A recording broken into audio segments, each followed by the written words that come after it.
Hello everyone, my self doctor Praveen Khapekar, नवजात शिशु एवं बाल विशेषज्ञ। आज का हमारा ये वीडियो प्रिवेंशन ऑफ प्रीमैच्योरिटी अर्थात शिशु को प्रीमेच्योर होने से कैसे बचाया जा सकता है इसके बारे में है।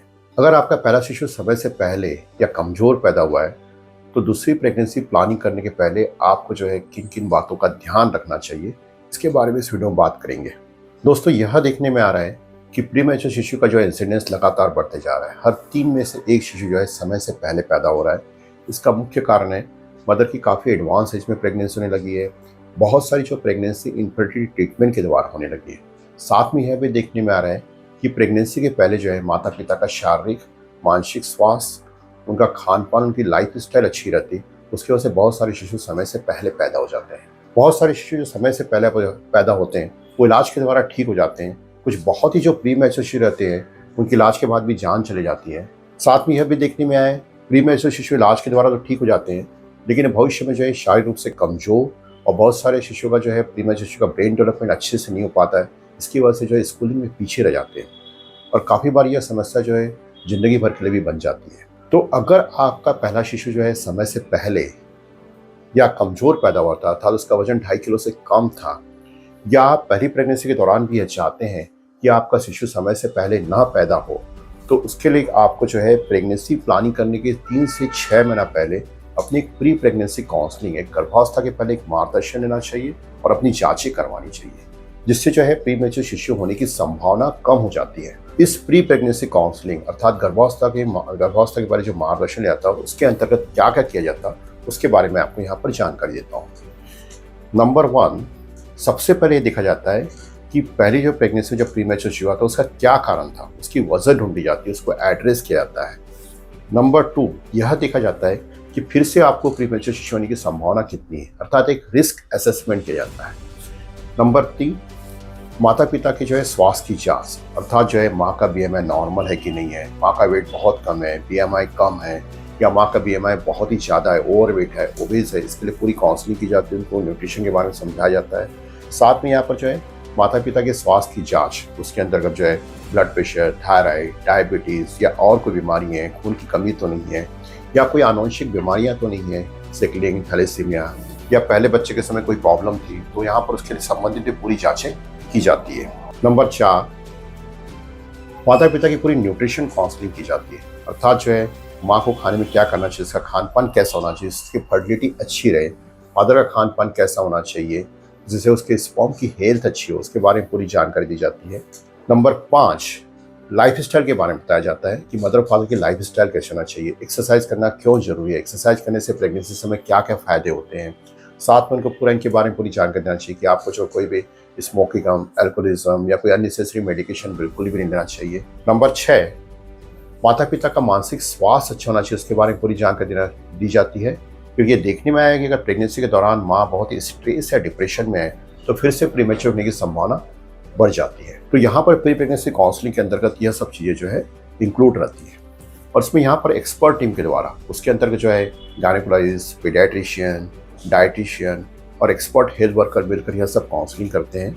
यहाँ हम लोग यह तो नहीं करते कि इस काउंसलिंग के द्वारा आपको बिल्कुल ही प्रीमेच्योर शिशु नहीं होगा, लेकिन प्रीमेच्योर शिशु होने की संभावना कम हो जाती है अगर हम काउंसलिंग करते हैं। तो यहाँ पर हमारे साथ ऐसी एक पेरेंट्स है जो भंडारा को बिलोंग करते हैं। ये पहली प्रेगनेंसी केवल 7 महीने के अंत में अर्थात 8 महीने की शुरुआत में हुई थी, क्योंकि माँ का ब्लड प्रेशर 6ठे महीने से बढ़ना चालू हो गया था, उनका वेट बहुत ज़्यादा था, बीएमआई बहुत ज़्यादा था। शिशु का वजन 1 किलो 400 ग्राम निकला था। उससे हमारे यहाँ एनआईसीयू में भर्ती किया गया था। 30 से 35 दिन तक उनका ट्रीटमेंट चला। शिशु इलाज के द्वारा तो ठीक हो गया, लेकिन उससे उनको बहुत ही दिक्कतें आई इलाज कराने में। दूसरी प्रेगनेंसी प्लानिंग करने के पहले बहुत ही डरे हुए थे। 7 साल के बाद उन्होंने डिसीजन लिया कि हमें प्रेगनेंसी करनी चाहिए। प्रेगनेंसी कराने के पहले हमारे यहाँ आए, 3 से 6 महीना पहले उनकी पूरी काउंसलिंग की गई। मदर को बताया कि उनका बीएमआई बहुत ज़्यादा हो, तो कैसे कम करना उसके बारे में पूरी जानकारी दी गई।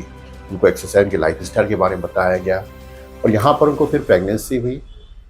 फिर प्रेगनेंसी के बाद पूरे मदर को ब्लड प्रेशर था, उसके बावजूद भी पूरे 9 महीने तक उनकी प्रेगनेंसी कंटिन्यू रही। 9 महीने के अंत में डिलीवरी हुई। बच्चा 3 किलो 90 ग्राम का निकला और यहाँ पर उसे किसी भी तरह उसको एनआईसीयू में भर्ती करने की जरूरत नहीं पड़ी।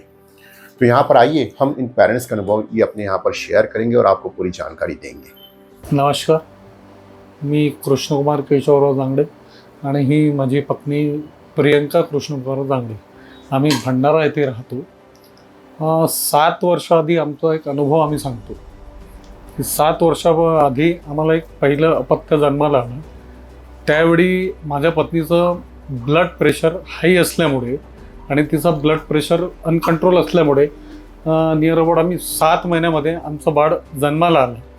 त्यावेळी आमच्या बाळाचं वजन 1 किलो 400 ग्रॅम होतं. आम्ही त्यावेळी खूप टेन्शनमध्ये होतो. त्याच्यानंतर भंडाऱ्यावरून आम्हाला डॉक्टर प्रवीण खापेकर सर इथे रेफर करण्यात आलं आणि इथे आमच्या बाळाला 33 दिवस ठेवण्यात आलं. त्या 33 दिवसाच्या त्या ट्रीटमेंटमध्ये NICUमध्ये आमच्या बाळाचं वजन मग ते वाढलं गेलं आणि कंटिन्युअसली 7 वर्षापासून आम्ही इथे ट्रीटमेंट करत आहोत त्या बाळाचं आणि आज आमचं हे बाळ खूप स्ट्रॉंग आहे.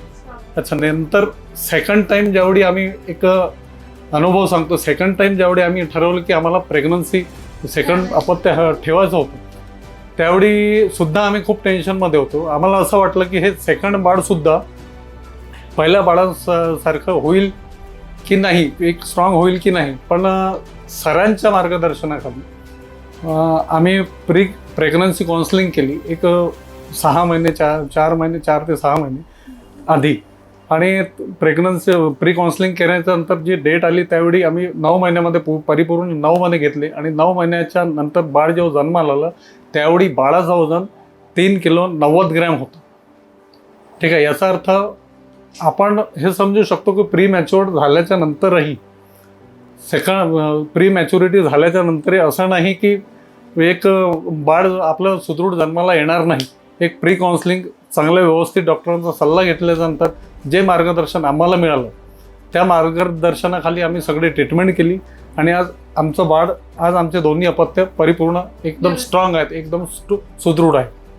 त्यामुळे धन्यवाद doctor sir, Praveen Khapekar sir आणि आस्था चिल्ड्रन हॉस्पिटलच्या पूर्ण स्टाफला.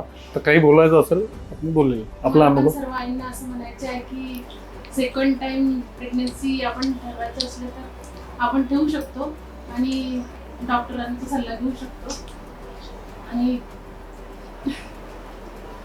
तो इस तरह आप लोगों ने यहाँ पर देखा कि कैसे इनको, जिनका पहला शिशु जो है प्रीमेच्योर पैदा हुआ था, उसमें इलाज में काफ़ी दिक्कतें आई और दूसरी प्रेगनेंसी प्लानिंग करने के पहले उन्होंने हमारे यहाँ के पूरी प्रॉपर प्रेगनेंसी काउंसलिंग कराई और यहाँ पर आके जो है उन्होंने उनकी प्रेगनेंसी हुई, पूरे 9 महीने तक उनकी प्रेगनेंसी चली और बिल्कुल स्वस्थ शिशु पैदा हुआ और इस बार उन्हें कोई भी दिक्कत नहीं.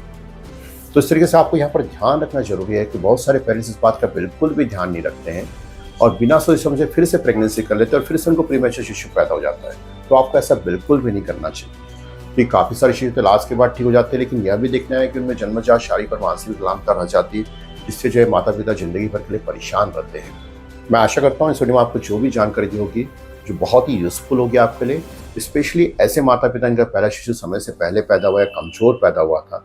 इस वीडियो को लाइक करिए, सब्सक्राइब करिए, कमेंट्स करिए, जिससे आपको आने वाली वीडियो के बारे में जानकारी मिले. धन्यवाद.